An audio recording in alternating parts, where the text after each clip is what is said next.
नमस्कार. आज 7 नोव्हेंबर विद्यार्थी दिन.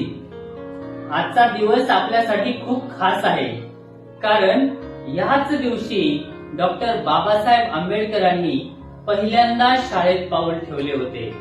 हो, त्या काळात अनेक अडचणी होत्या. वर्ष नको, पाणी नको, बाजूला बसा असं सगळं सहन करत बाबासाहेबांनी शिक्षणाचा मार्ग स्वीकारला. पण त्यांनी हार मानली नाही, शिकत राहिले, पुढे गेले आणि संपूर्ण भारतातच नव्हे तर त्यांनी संपूर्ण विश्वात ज्ञानाचा प्रकाश बनले. बाबासाहेब म्हणाले होते, शिका, संघटित व्हा, संघर्ष करा. आज आपण शिकतोय म्हणजे त्यांच्या स्वप्नाची पूर्तता करतोय.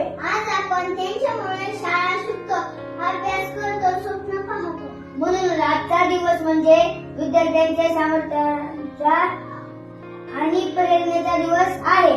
चला शिक्षण घेऊन आपलं